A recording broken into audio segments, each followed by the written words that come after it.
Please like and subscribe. It will help our channel. Ever thought about swapping properties, in a tax-deferred way? Today we are breaking down H.R. 462, the Real Estate Exchange Fairness Act of 2023, and how it could change the real estate game in Puerto Rico. Yeah, it's fascinating how this bill, it really zeroes in on like-kind exchanges, a niche but powerful strategy for real estate investors. Right. Essentially, it's about deferring those capital gains taxes when you sell a property and reinvest the proceeds in a similar one. So picture this. You've got a property in San Juan. You sell it and then use those funds to buy another property, maybe a beachfront condo in Rincon.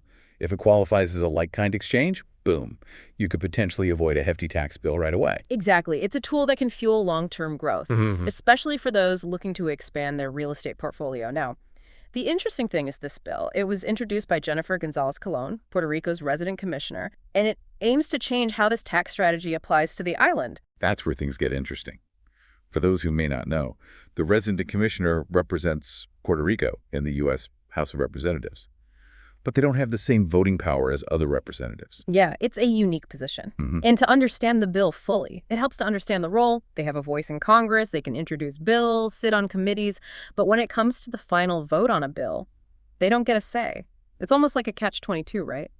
Powerful voice, but limited voting power, representing a population larger than many states. It's a situation with a long and complex history, right? Absolutely. To really grasp the significance of H.R. 462, let's do a quick discussion on that.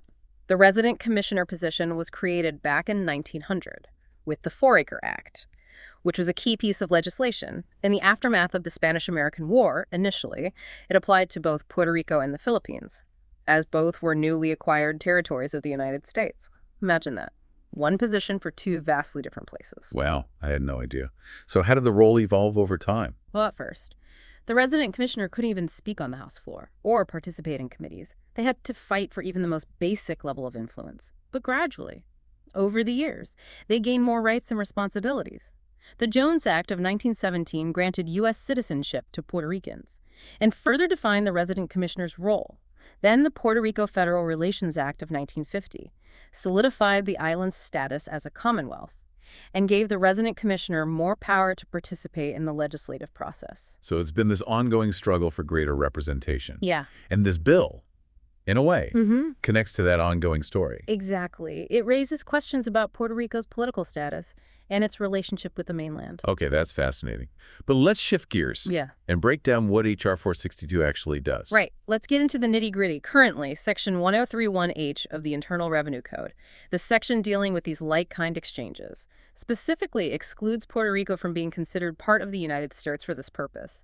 H.R. 462 aims to amend that. So if this bill passes, it would put real estate investors in Puerto Rico on a level playing field with investors in any of the 50 states when it comes to these tax deferral benefits. Precisely.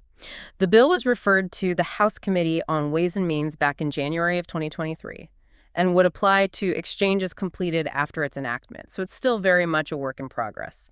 But the potential impact is significant. Okay, so let's talk about the potential impact. If you were considering investing in real estate, how would this bill change your calculations?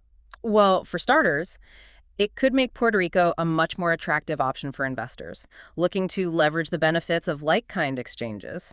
And that could translate to increased investment in various sectors of the Puerto Rican economy. Imagine the ripple effect. That makes sense, but wouldn't there be some potential downsides too? Of course. Every policy decision has its pluses and minuses, and this one is no exception.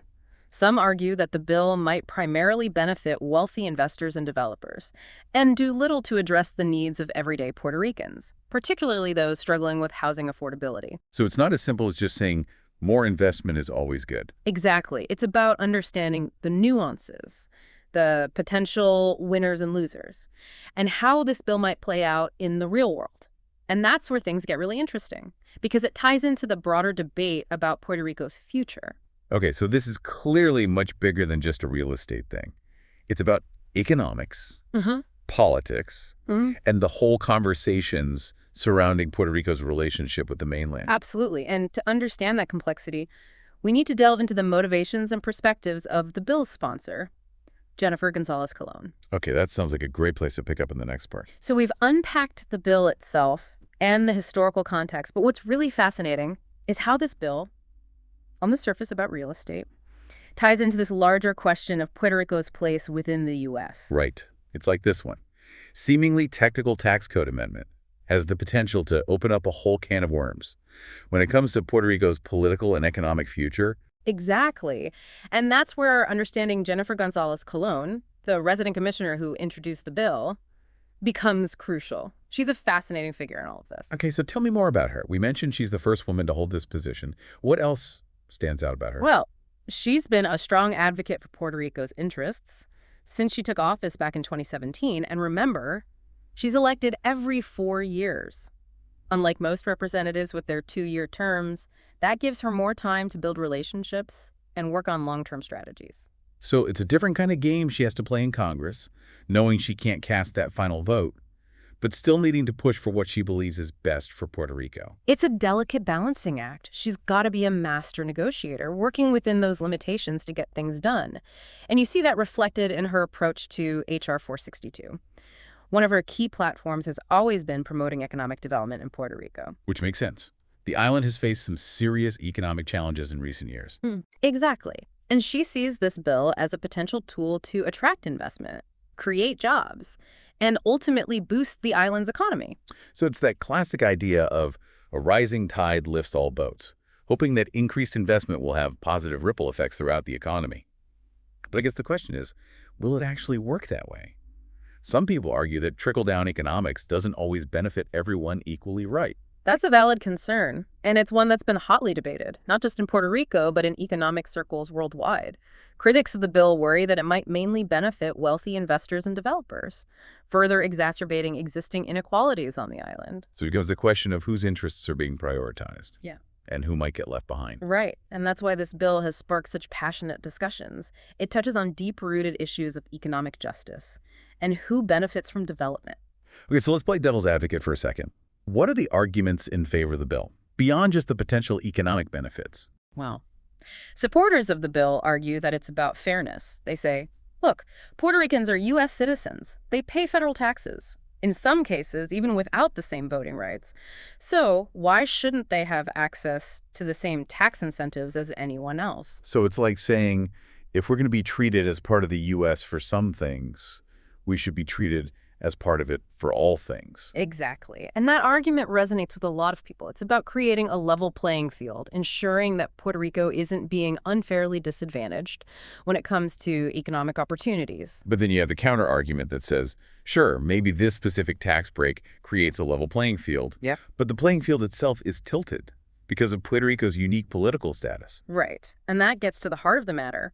This bill forces us to confront those larger questions about Puerto Rico's relationship with the mainland, territory, statehood, independence. These are complex issues with a long and often contentious history. Okay, so how does this bill fit into that broader historical context? Wow. Throughout its history, Puerto Rico has been in this sort of in-between space. It's not a state, but it's not fully independent either. And that ambiguity has led to ongoing debates about its political status and its economic relationship with the U.S. So this bill, Mm-hmm. by granting Puerto Rico equal treatment under this specific tax code section, kind of stirs up all those unresolved questions. Precisely. It highlights the inconsistencies and complexities Mm-hmm. inherent in the current relationship. And it raises the question, is this a step towards greater equality for Puerto Rico, or is it a Band-Aid solution that ultimately maintains the status quo? That's a great way to put it. It feels like this bill has the potential to be either a really positive development or a missed opportunity, depending on how you look at it. So how do we even begin to untangle all of this? Well, one way is to think about the potential impact of this bill on different groups within Puerto Rico. Who would benefit the most? Who might be left behind? And what does that tell us about the broader political and economic landscape of the island? Okay, that's a great framework for analysis. So let's dive into that in the next part. Okay, we've covered a lot of ground, from the technicalities of like-kind exchanges to the historical backdrop of Puerto Rico's resident commissioner. But now I'm really curious to hear more about those potential impacts. Who stands to gain the most from this bill, and who might be left out?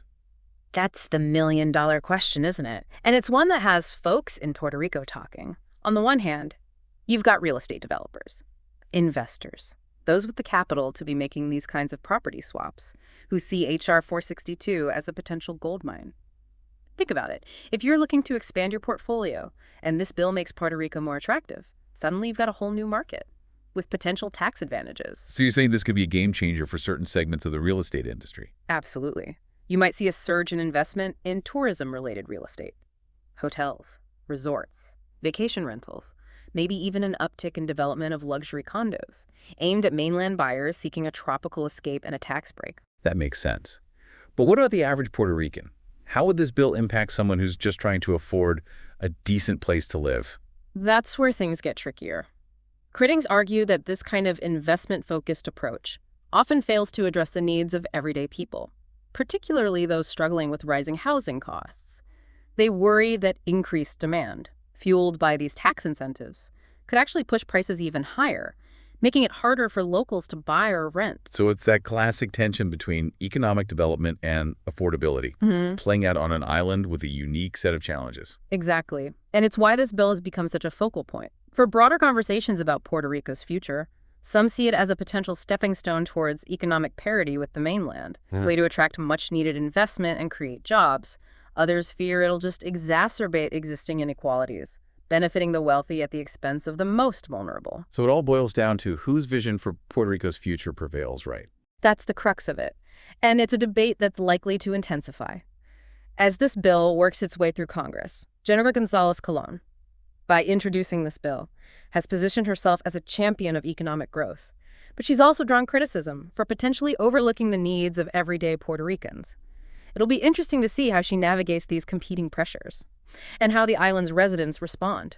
It's a reminder that policy decisions aren't just about numbers and legalese. They have real human consequences.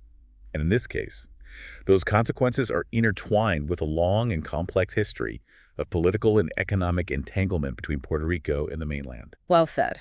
And it's a history that deserves our attention. Regardless of where you stand on this particular bill, the questions it raises about Puerto Rico's status, its economic future, and its relationship with the U.S. are fundamental to understanding the island's place in the world. So if our listeners take away one thing from this conversation, what would you want it to be? I'd encourage everyone to look beyond the headlines and delve into the complexities of this issue. What are the different perspectives within Puerto Rico? What are the historical factors that have shaped the island's current situation? And what are the potential implications of this bill for the future? These are questions worth pondering, and they're not easily answered.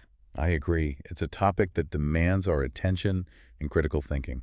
And who knows, maybe this bill will inspire some of you to explore Puerto Rico's rich culture and history firsthand. That would be fantastic. There's so much to discover and learn from the island and its people. Well, we've certainly learned a lot today. Thanks for joining us for this breakdown of H.R. 462. Please like and subscribe. It will help our channel.